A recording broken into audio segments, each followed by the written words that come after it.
उपमुख्यमंत्री एकनाथ शिंदे यांची नाराजी कायम असल्याची चर्चा आहे। मुख्यमंत्री देवेंद्र फडणवीसांनी मंत्रालयात बोलावलेल्या महत्त्वाच्या बैठकीला एकनाथ शिंदे यांनी दांडी मारली।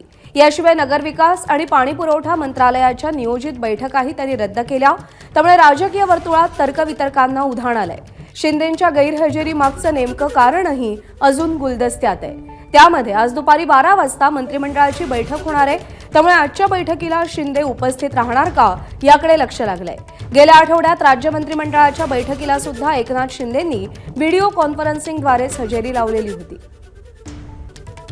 आज दुपारी 12 वाजता मंत्रिमंडळाची बैठक होतीये। या बैठकीला एकनाथ शिंदे उपस्थित राहणार का याची उत्सुकता आहे, कारण का गेल्या बैठकीला सुद्धा त्यांनी व्हिडिओ कॉन्फरन्सिंगद्वारे हजेरी लावलेली होती।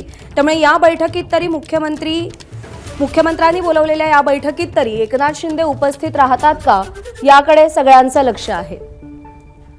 मागच्या बैठकीला एकनाथ शिंदे ऑनलाईन कॉन्फरन्सिंगद्वारे उपस्थित होते। नगरविकास आणि पाणीपुरवठा विभागाची बैठक देखील शिंदेंनी रद्द केलेली आहे। त्यामुळे आजच्या बैठकीला जी 12 वाजता मंत्रिमंडळाची बैठक होतीये त्या बैठकीला तरी एकनाथ शिंदे उपस्थित राहतात का याकडे सगळ्यांचं लक्ष आहे। चर्चा आहे ती त्यांच्या नाराजीची, पण नाराजीचं कारण नेमकं काय हे अजूनही कळू शकलेलं नाहीये।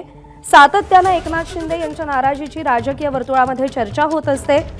त्यांनी पाणीपुरवठा आणि नगरविकास खात्याची बैठक बोलावली होती, पण ती बैठक देखील त्यांनी रद्द केली। त्यामुळे आजच्या बैठकीला एकनाथ शिंदे उपस्थित राहतात का आणि आजच्या बैठकीमध्ये त्यांचा रोल नेमका काय असतो याकडे देखील सगळ्यांचं लक्ष लागलेलं आहे। पालकमंत्री पदाचं वाटप झालं तेव्हा देखील एकनाथ शिंदे यांची नाराजी समोर आलेली होती। मुख्यमंत्री पदाच्या चर्चेदरम्यान देखील एकनाथ शिंदे नाराज होते, ते दरेगावी गेलेले होते आणि आता पुन्हा एकदा मंत्रिमंडळाच्या बैठकीदरम्यान एकनाथ शिंदे यांची नाराजी सातत्यानं समोर येताना दिसते।